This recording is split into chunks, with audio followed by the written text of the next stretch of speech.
Welcome to the Brain Pick a Pro Show, live from Lake Wiley, South Carolina. I'm Larry Goins. I'm really excited. Our special guest today. I've had a lot of people ask me about note buying, note selling. You know, they do these filthy riches deals and they need a place to sell their notes. They want to learn more about notes, the note space, the note industry.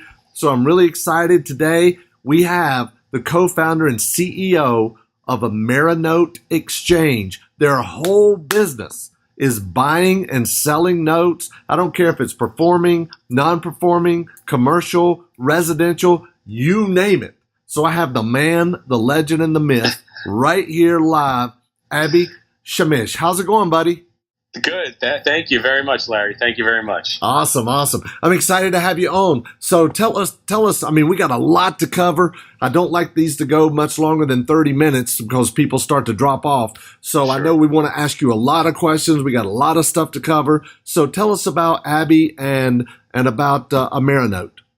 Well, let's talk a little bit about Abby. Abby started his mortgage career, I should say, in the late 90s in originations. So we really came from a place of residential and some commercial originations geared towards folks that are looking to refinance, private individuals, corporations, that kind of thing, right. Which led us into the secondary mortgage market or the acquisition right. of mortgage notes in the early to mid 2000s. And then I personally made the full transition from originations into acquisitions in late 2005, early 2006. With the creation of Amerinote Xchange, which is a direct note buyer, as you had mentioned. Right. That's awesome. Now tell us, what does Amerinote do? I know I gave a little 30,000 foot view, but what does Amerinote do?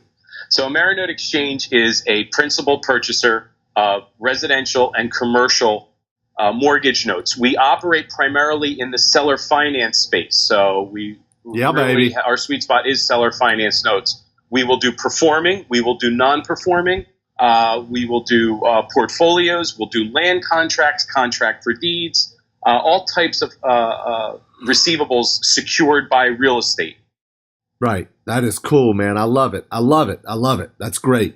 So tell our listeners a little bit about, what's a typical deal look like? I know there's no typical kind of deal, but yes. Let's say, well, first let's start off this way, okay? Yes. I have a lot of students, right, that buy properties. They might pick up a property for, say, 25 or 30 grand, and they're gonna sell or finance it, probably on a land contract, okay, or contract for deed, like you mentioned. They're gonna sell it for probably, let's say, 59.9 or 69.9. They're probably gonna get $5,000 down. So tell us, first of all, is that something you would buy? And second of all, how is the best way for a person to structure that to make sure that you would buy that note? Yes, very good questions. The first answer, the first question that you had is, would we buy a note like that? The answer is absolutely 100%. That is exactly what we're looking to purchase. Great. As far as the structuring, the characteristics and the circumstances surrounding the asset and the collateral are going to determine how much we would pay and how much of it we would buy. We would in some cases, we may only be able to purchase a portion of the loan, not necessarily the whole loan, if there's an equity deficiency. Now, that being said, as far as structuring is concerned, the very, very, very first thing that any note buyer looks at, is the down payment. The more the borrower pays as a down payment, the more the note is going to sell for. That is a fact of life in the note business. So you want to try to get as much, if you're planning on selling the note, you want to try to get as much down as possible. 10% would be my recommendation as a bare minimum, if you're planning on selling the note, or the whole note, we should say. The second item that any note buyer is going to look at, depending on the note buyer's criteria, may be credit score of the borrower, but that's not necessarily something that we totally hang our hat on. We can do deals without any borrower credit score or having extremely poor credit. There are some circumstances that don't allow for the purchase, bankruptcies, foreclosures, unpaid child support, tax liens, that may be construed as deal killers. but we have a tendency to work around some of those. Right. The next item that you want to make sure that you structure are the loan terms and amortization. So the higher the interest rate, one of the two mechanisms that determine how much money you're going to get when you sell the note, one being interest rate. The second mechanism or primary mechanism would be the payback period, how long, or the amortization, how long that note is stretched over time. So you want to make sure that you don't charge a 3% interest rate if you're looking to, make an asset available to the market that is going to sell for, I wouldn't say top dollar in some cases, but as close to top dollar as possible. In addition to that, you want to make sure that if you're going to stretch a loan over 30 years, be prepared to not be able to sell the whole note or to accept an extreme discount, because 30 years is a hell of a long time to wait for a return on investment for a lot of note buyers. Most note buyers like to be out of an investment within the first 10 to 15 years. Some like to be out of it within 5 to 10 years. Right. So that's why you may see a lot of partials.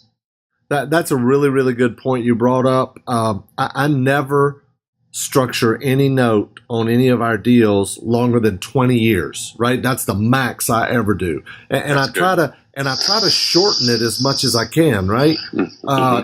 Which basically means the higher the payment, the shorter the term, the higher the payment, right? Correct. Which allows you to be able to pay more for that note, right?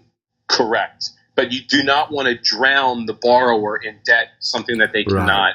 Right. And that's the balancing act that you got to deal with. So you don't want to just shove someone into a property at 12% interest, barely touching on usury laws in whatever state you're operating in, and then also, hit them at a 12 or 10-year amortization, straight am with no balloon.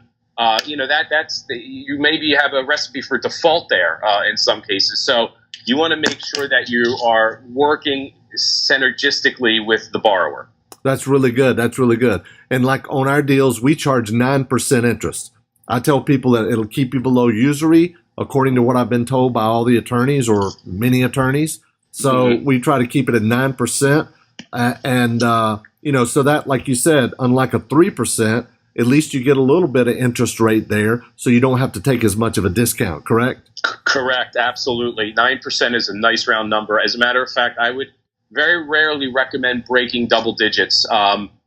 You don't want to give them a 3% or a 2% rate, because then you're not giving them any. Suppose they repair their credit if their credit is not so great. You're not giving them any incentive to refinance either. So you want to make sure that there's some sort of incentive to pay you off, and in order to do that, some other folks may also structure a contract where it will be, for the first 5 years you'll have a 4% interest rate, and then after that it'll jump up to 6, and then a couple of years later it'll jump up to 10, and then it'll hover there until maturity, and that will induce, we'll say, the borrower to consider refinancing if they can, if at all possible.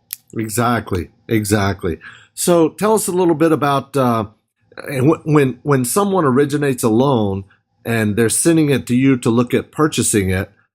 Do they need to have like a licensed mortgage broker or RMLO originate that for Dodd-Frank, or how does that work? Yes, that's a very good question. I know, especially in the state of South Carolina, there's yes, if the deal were to originate in certain states, that would absolutely be the case. The first thing we're going to ask of the note seller is, or one of the first things besides the loan characteristics, would be how many loans do you originate on an annual basis? And if I am not mistaken, now I am not a licensed attorney. As a matter of fact, I'm not a licensed anything. I'm just a regular investor. So I'm not a licensed anything. I just want to be very clear. I've been doing this for quite some time, and we go with our experience. And the fact of the matter is that if you create, again, correct me if I'm wrong, if you create more than 3 loans a year, you're right, using seller financing, you're considered a lender. So it's always recommended to spend the extra $400, $600, $800 on the closing cost to get an RMLO in there to take that risk off of your plate if and when you go to sell this loan. But you do not necessarily need to do it if you're doing less than 3 deals a year. It's a good habit to get into if you're planning on doing more. Even if you haven't broken that 3 deal mark, I know every dollar counts with your proceeds and your profits. Especially if you're just getting started off as a student. but you want to get into these positive habits so something doesn't come and bite you down the road later. There you go. That's a really, really good point. Now, having said that, do you have an RMLO that you recommend to people that they use? I do have an RMLO. His name is Alan. Yes, we do use an RMLO. We've had some hits and misses with some of the folks that we've used out there, but this guy is top notch. That's great. That's really, really good. So tell us a little bit about, let's talk about credit, right? Yes. So, when you buy a note, are you going to pull a new credit report? Are you going to, are you going to get VOEs, VOM, VORs, not VOR, but, all that stuff. Yeah. Yes. So as far as credit is concerned, credit sensitivity does make for higher offers. For instance, if we pull a credit report, and we usually just do like a soft credit profile. We used to use, I think, Kroll factual data. LexisNexis also has a service that you can use. But if and when your students or whoever's listening to this podcast decides to start using credit reports in their due diligence, just to give you an idea, credit sensitivity comes into play. We then start paying top dollar for these notes. For instance, I just did one last month where we started the underwriting or the diligence in late April. I know it got a little on the long end there because back and forth, but we found out that this borrower had a 717 FICO score. We ended up paying, it was one of the highest offers we've ever made on a seller finance note. We ended up paying something like 96% of the UPB because it was the credit score, it was the geolocation of the property, and it was the down payment along with the payment history. So all the stars align. Now, that doesn't mean we're going to pay 96% of UPB on all of these other, on every single deal. That was never happened before. That's unpaid balance. Unpaid principal balance. Correct. Right. Excuse me. Yes. Unpaid principal balance. 96. It was 95.8 or something like that, if memory serves. But, the interest rate was already set at like 8%. It was like a 10-year payback period with like 7 remaining. They already had 3 years of seasoning. The property was located on coastal California, which was a highly desirable area. The appraised value was way greater than what the encumbrance was or the debt. So it was just a no-brainer. And we just wanted to kind of, have a little bit of a footprint in that area. So there's one area of California that we did not own a note. So we definitely jumped on that, made sure we kind of, forgive the term, blew everyone else out of the water with offers. That's really, really good. That's good. So talk to us a little bit about partials, because I got to tell you, I've worked with a lot of note brokers, and I like working with a principal like Abby, right? Yes. I want to work with a principal because when I put a note out there for sale, the phone rings off the hook. You get all these emails. And I always ask people, hey, are you a principal or are you a broker? Their standard answer is we do both, right? But the bottom line is they have no money and no access to any money, and they're just trying to broker my deal, right? Yes. So, in fact, by the time you get to the principal, they'll tell you, hey, several people have already shopped this note to me, right? That's right. That's exactly how you know you're dealing with brokers. And I do know brokers. I'm going to preface this comment by saying that I do know brokers that are worth their weight in gold, man. Right. They are, they do the work. They make their sellers' lives easier by, presenting multiple offers and cutting out a lot of legwork. And then, unfortunately, the majority of the brokers are exactly what you described. So I am a principal. Our company is a principal buyer. Do we broker? Absolutely. Have we brokered in the past? Most certainly. The ones that we do broker are usually 2.5 million unpaid principal balance or higher. Right. We're not really looking to put out 7 figures on any one note because we can diversify, that 7 figures into 10 separate notes across the country and insulate our losses if any at all. So, we don't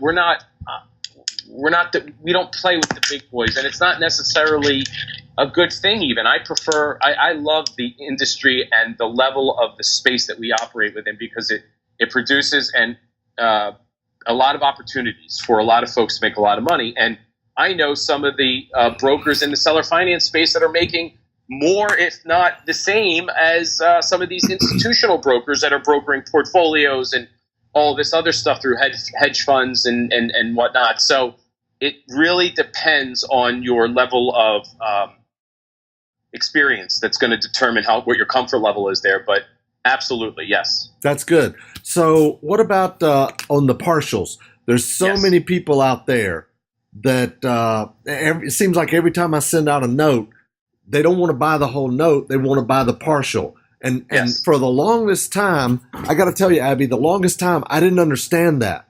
But now that I own notes, I've sold notes, I've bought notes, I've even brokered notes occasionally over the years.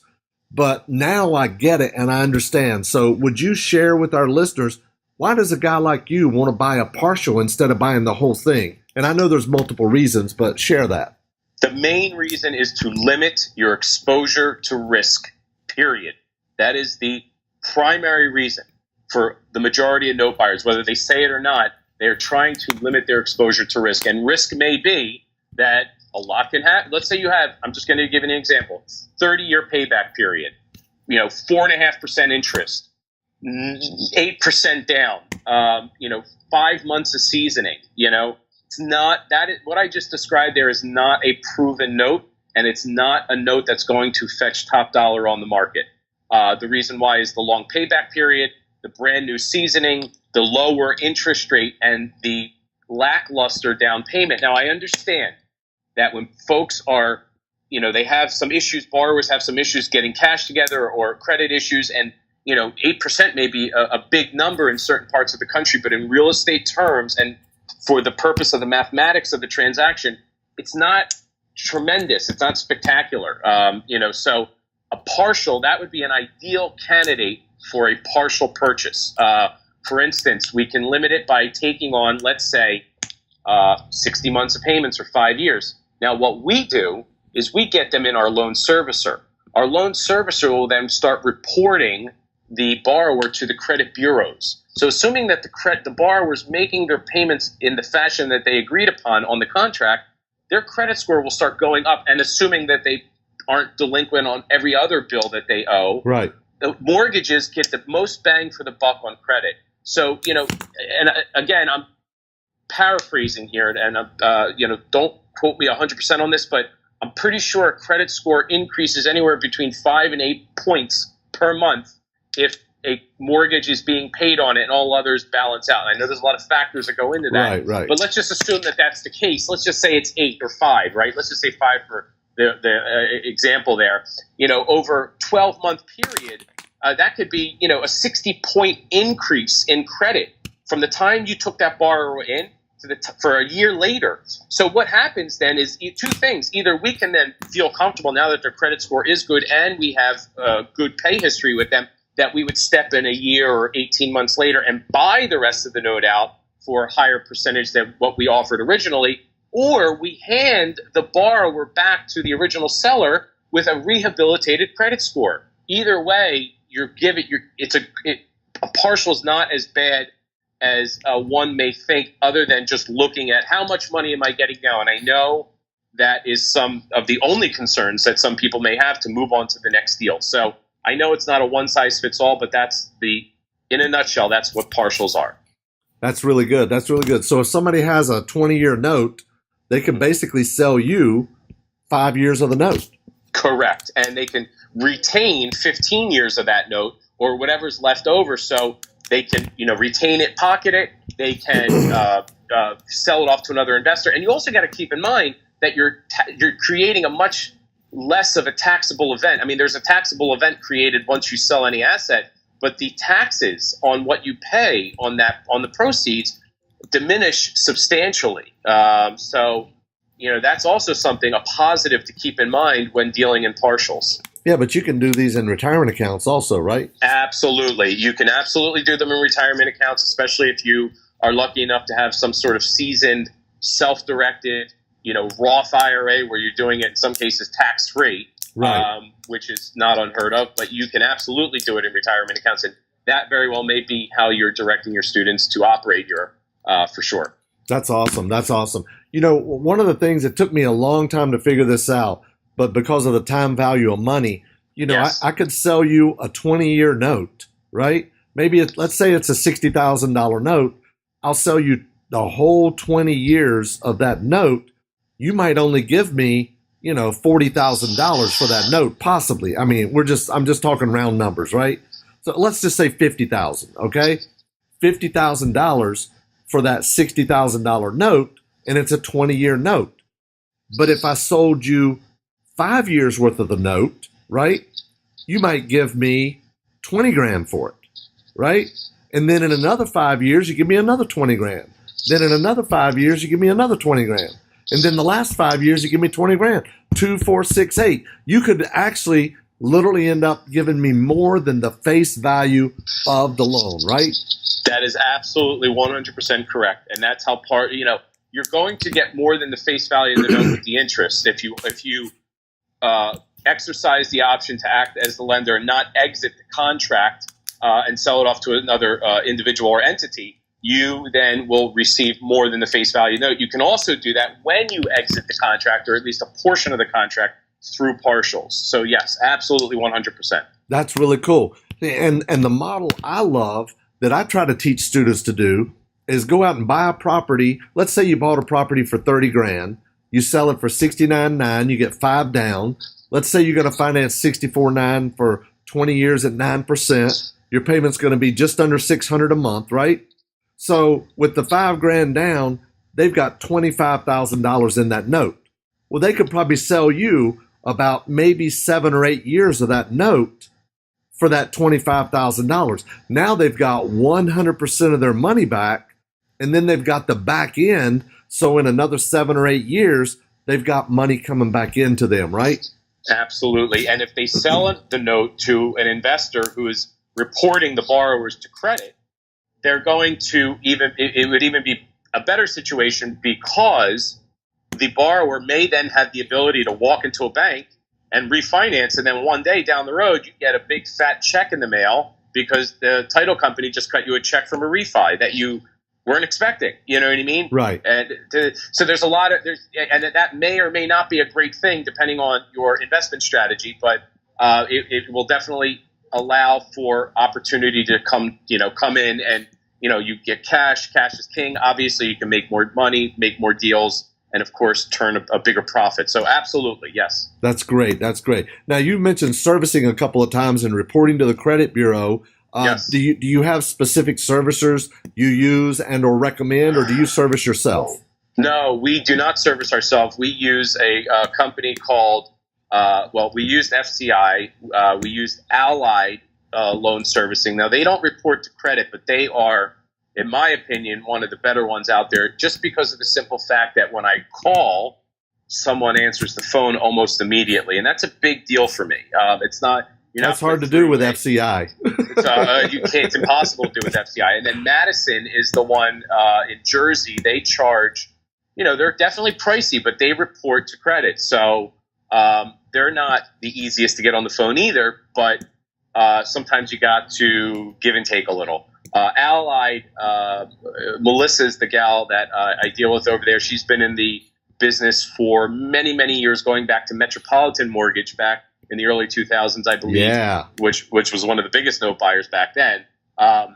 So yeah, she's our gal, but she does not report to credit. So we use, in some cases, we'll use Madison, but those are the two that we use. And then you also have August REI in Texas. Right. Yeah. They're just in Texas, I believe. They're in Texas and Oklahoma. Okay. Texas primarily. Yeah. But yes, they also report to the credit bureaus as well. That's good. That is good. So let's talk about default, right? Yes. Because, some of these notes you buy, they're already in default. You're buying them because they're in default. And then some of them are performing. So what happens in the event of default if you buy both a full note and a partial note? Got you. So default on a partial, I got to be honest, it doesn't happen often. And the reason why is because we underwrite them correctly. I don't like to jump on partials that look like they're going to go shaky, because the last thing I want to do, and my company wants to do, is have to partner up with a seller who is like, come on, let's move this along. And, let's get me my money. You guys owe me this, this, and this. And especially if you're in a judicial foreclosure state like New York, which takes years to go through the foreclosure process. You have this person that you're now married to, or this company that you're now married to, so to speak, who is just tugging at your shirt, going, "Hey, where's my money? Where's my money? Where's my money?" And that's not necessarily a situation that we like to find ourselves in. Although with partials and defaults, what would happen is the first thing that we would like to do is we would like to get that loan performing again, because with partials, we only buy partials with the intention of collecting the cash flow. We do not have the intention of taking the property back. That is not our intention when buying that type of note. So we want to make sure that cash flow is coming in. So we try to rehabilitate the borrower. We try to work with them. We give them really a lot of leeway there. And only as a last and final result will we begin the foreclosure process. We even try to do something called cash for keys, which will allow us to avoid the foreclosure process if we have the blessing of the note seller at the time. So that's how we would handle a partial. As far as a full buyout default, some defaults go as just as planned. For instance, we buy the note knowing it's going to default, or we buy a defaulted note.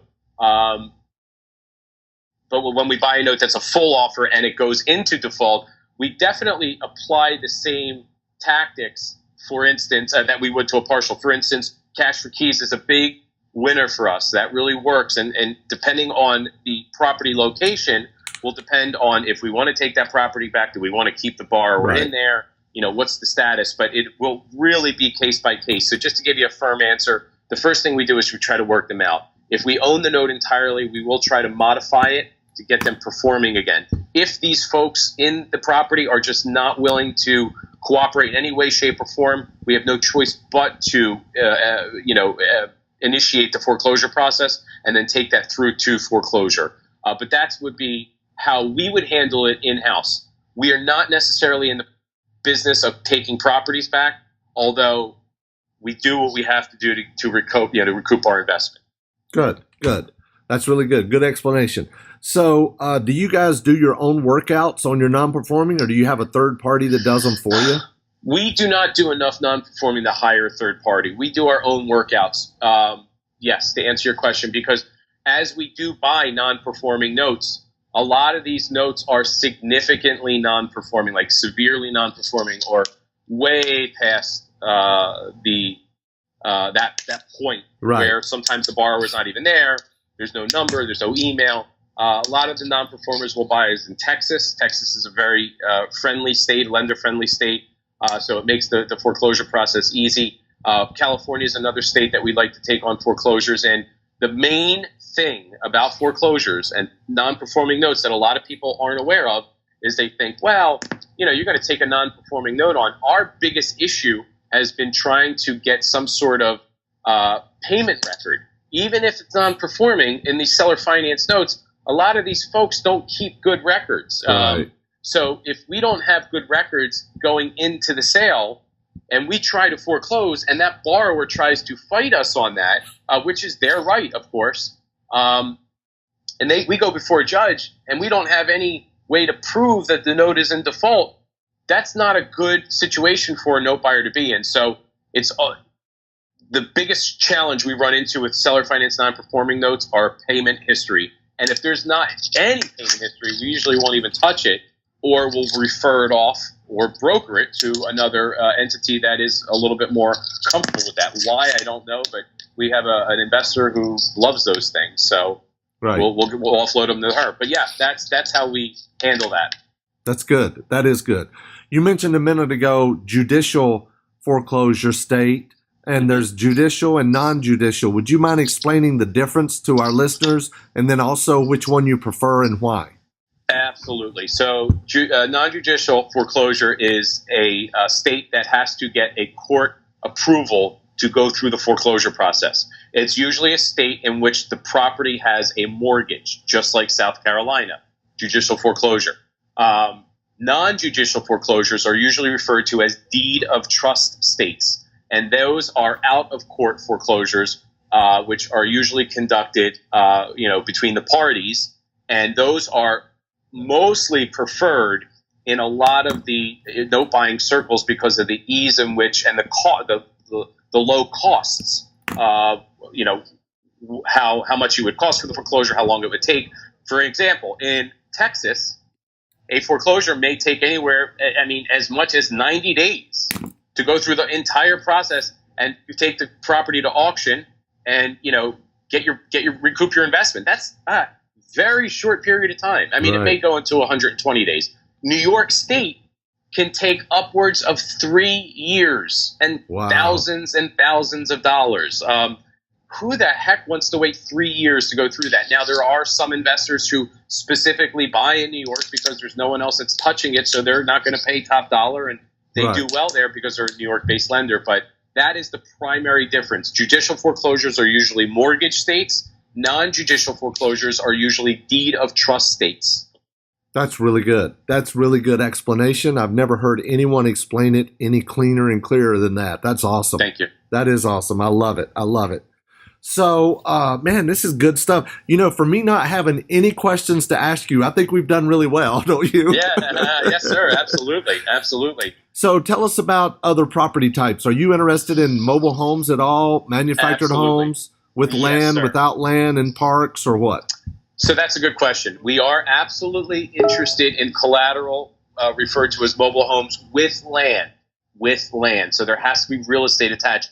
If you just have a mobile home in a mobile home park and you have a note on that, that's not really going to be a good fit for us. And quite frankly, I'm not really sure of any note buyers out there, with the exception of one local to northern Nevada, that would touch something like that. Now, if you have, which may come up, but if there's someone out there listening that has a portfolio of just mobile homes with no land, that's something that we would have a great interest in.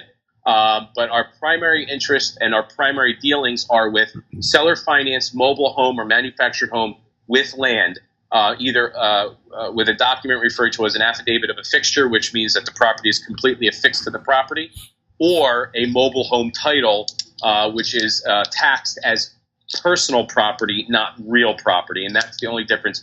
If we do take a mobile home note and it is being taxed as personal property because it has a mobile home title, like a vehicle, we would need to convert that in some cases to an affidavit of a fixture before the process is over in certain states. So, but we definitely would handle that on our dime, our cost, our dealings. It wouldn't really affect your note sellers. That affidavit of fixture you mentioned, is that the same thing as what we call surrendering the title? That is one question I do not know the answer to. And the reason why is I have not done a mobile home note purchase in South Carolina, I would say since early 2010, 11, something like that. But it very well may be. It's the surrendering of a mobile home title is, correct me if I'm wrong, isn't that because they are now affixing it to the property? Yeah, it's some mobile homes were sold where they just financed the home, but it's on it's on the land. Yes. And then if you want it taxed as real property, there's a form you fill out and you send it to DMV, and you prove through, I think, an appraiser or something, that it's on a permanent foundation. The wheels are gone. There's no tongue on it. It can't be towed away. Yes. So from now on out, it's going to be taxed as real property. So it'll show up on a title search, as the land value, the improvement value, instead of just a mobile home sitting on a lot. Right? That is exactly what it sounds like. That sounds right to me. Okay, good. The only other question I could think of is seasoning. Yes. So if I bought a house today and I put somebody in it and they move in this weekend and they're supposed to make their first payment, next month, 45 days from now or whatever, how long do I need to hang on to that before you will be interested in buying that note?